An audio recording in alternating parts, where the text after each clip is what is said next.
Hi everyone, we began our unit on ocean animals by first reading the Wild Whale Watch. In this we learned a lot about whales. Then we read The Great Shark Escape. In this we learned about a lot of the different sharks. These two books are the Magic School Bus books, but it came from this original one, The Magic School Bus on the Ocean Floor by Joanna Cole. This book is going to teach you about the different levels of the ocean and which of the animals that you might have learned about live. It's also going to show you some of the animals that you've never heard of and where they live in the ocean. Are you ready to see it? The Magic School Bus on the Ocean Floor.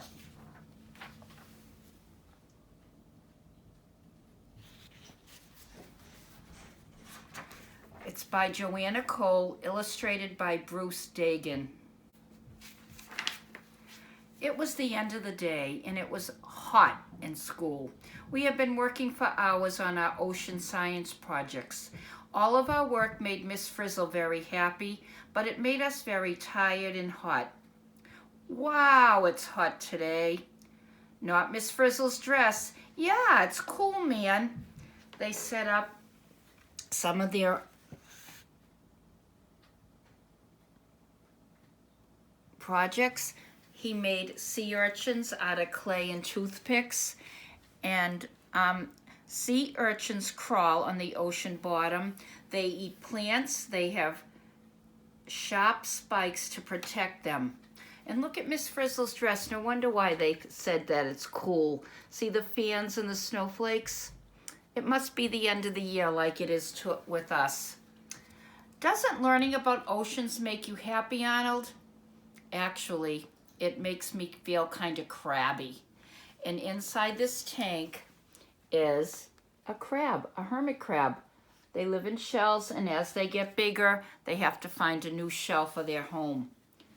Hermit crabs live in snail shells. A hermit crab finds an empty snail shell. The crab moves in. When it gets too big, it looks for a bigger shell. What we feed hermit, they eat raw fish chopped up, raw shrimp with the shell left on. All the oceans of the world are really one huge ocean. We learned that in the shark book, remember? The oceans of the world are all connected together and form one world ocean. Earth is a watery planet by Amanda. There is more water than land on Earth. Oceans cover almost 3/4 of the planet. Remember that we learned that?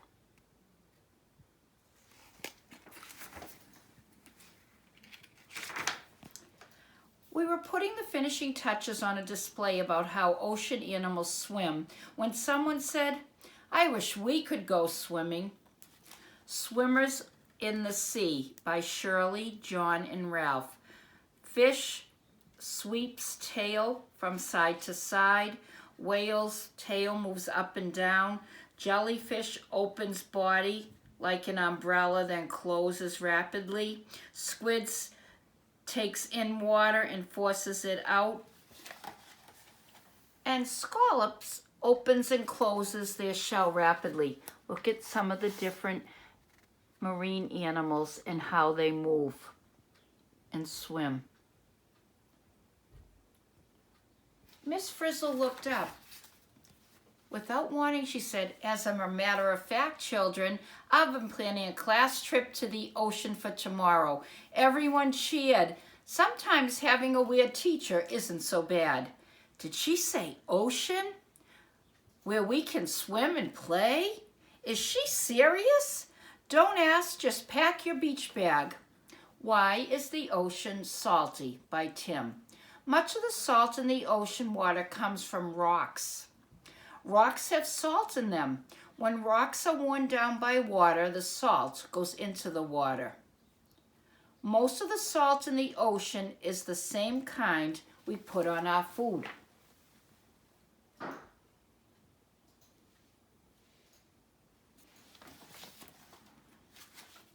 The next day, everyone showed up in a bathing suit. We boarded the old school bus and Frizzle started the engine. We were ready for a day of fun in the sun. I can't wait to go swimming. I'm going to build a sand castle. Boy, are we lucky. When we finally came to the beach, we wanted to jump off the bus. But guess what? Miss Frizzle didn't stop. She kept on going. Past the lifeguard station, across the sand, and down to the water's edge. Hi, I'm Lenny the lifeguard. Here's a picture of me saving a third grader last summer. Hey, where are we going? Isn't she supposed to park in the parking lot? Where Does Sand Come From? By Phoebe. Sand is formed when rocks break apart and crumble into bits. Each grain of sand is really a tiny piece of rock or shell.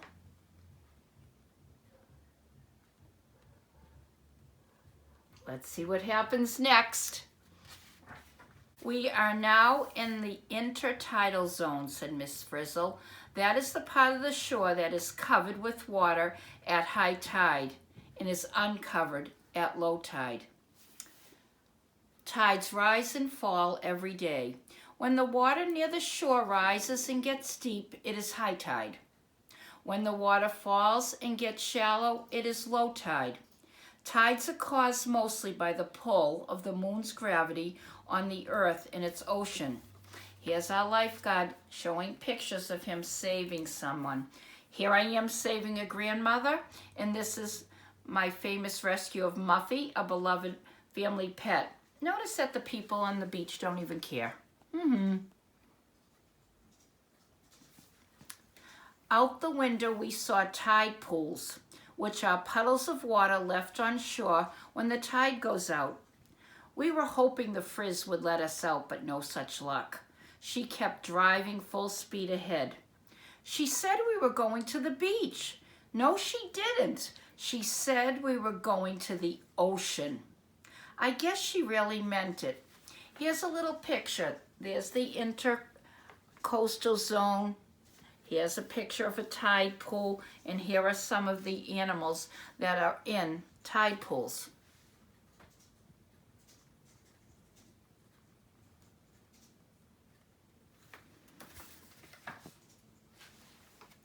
As the bus splashed through the waves, the lifeguard blew his whistle. Frizzle didn't stop, so he came rushing out to rescue us. Pardon me, please, I have to rescue a school bus. What makes the waves? Most of the waves we see are caused by wind, and we learned that wind is moving air. The stronger the wind, the bigger the waves. A breeze makes little ripples. A strong wind makes large waves. Suddenly, a mysterious wave rose up. Miss Frizzle opened the door of the bus and the lifeguard was swept inside. Outside the windows, we saw nothing but rushing water. We screamed and closed our eyes. We're going under. Hi, I'm Lenny the lifeguard. Oh, great, a real lifesaver already. Class, the best way to learn about the ocean is to see it close up. Not this close, said Arnold. And one of the birds that lives near the ocean is the seagull.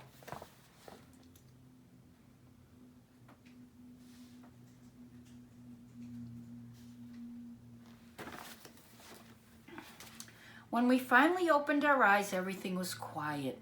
We were under the ocean, and there had been a few small changes. The bus had turned into a submarine, and everyone was wearing a diving suit. We should have known. We were on another one of Miss Frizzle's crazy class trips. Don't worry, kids. I'll save your lives. That's my job. Maybe later. Miss Frizzle's just getting started. Nothing can stop her now. Right away, Miss Frizzle started talking about the ocean. We are now passing over the continental shelf, she said. That's the area that stretches from the shore to where the water is 400 to 600 feet deep. Class, the water is getting deeper and deeper. Ocean science is too deep for me. What is the continental shelf? By Carmen. All around the edge of the world's continents, the land slants down, is covered by ocean. That's where they are.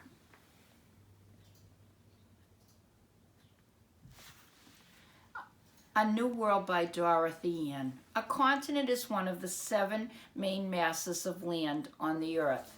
Remember, the ocean is 3/4, the continents are only 1/4, and there are 7 in all. Africa, Antarctica, Asia, Australia, Europe, North America, which is where we live, and South America. We learned a little bit about those when we did Me on the Map, remember? Miss Frizzle decided this was a good moment for us to get out of the bus. Thank goodness we had air tanks. All around us were fish, fish, and more fish. Many kinds of fish swim in large groups called schools, said Miss Frizzle. How can fish swim and breathe underwater? People have lungs that take oxygen from air. Fish have gills that can take oxygen from the water.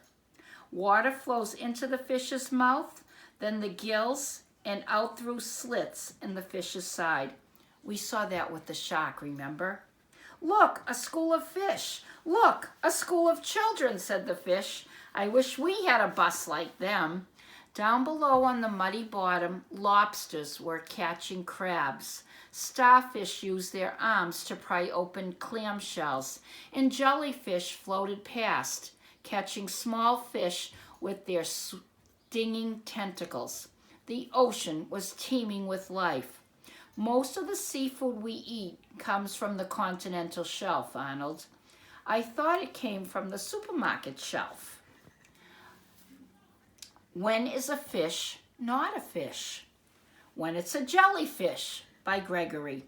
A true fish has a backbone, gills, and fins. Some fish are called fish, but they are not. Actually, they are invertebrates, animals without backbones. Here are some of them: the jellyfish, the starfish, or the sea fish, and shellfish like scallops, mussels, snails, and crabs.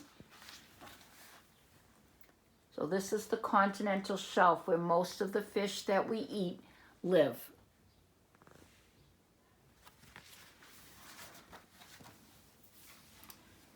Miss Frizzle said there was life in the water that we couldn't see. She pulled out a microscope and made us look at the seawater up close. Under the microscope, we saw strange creatures. Girls and boys, said Miss Frizzle, these tiny living things are called planktons. What is plankton? By Arnold. Plankton is a mass of plants and animals that float near the surface of the ocean. Most plankton are very small. Many cannot be seen without a microscope. There are 2 kinds of plankton, children. Some are plants and some are animals. Wow! A plankton animal is eating a plankton plant. Oh, yummy.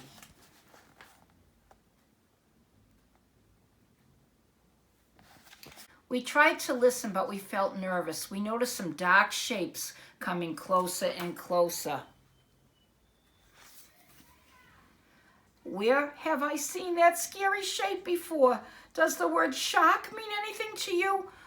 Oh, not children should not be swimming in shark-infested waters. Thanks for the safety tip, Lenny. Here's the food chain. Large fish eat middle-sized fish, or small fish, or tiny water animals, or microscopic plankton. How the Sun Feeds Ocean Animals by John. Plankton plants make food by using energy from the sun. Plankton animals eat the plankton plants. Larger animals eat the plankton animals. This is called the food chain that we just showed you. Without the sun shining on plankton plants, most ocean animals couldn't exist. So sun is important even for ocean animals. Tomorrow we'll go to the next level in the ocean and see where the sharks are from. See you tomorrow. Bye.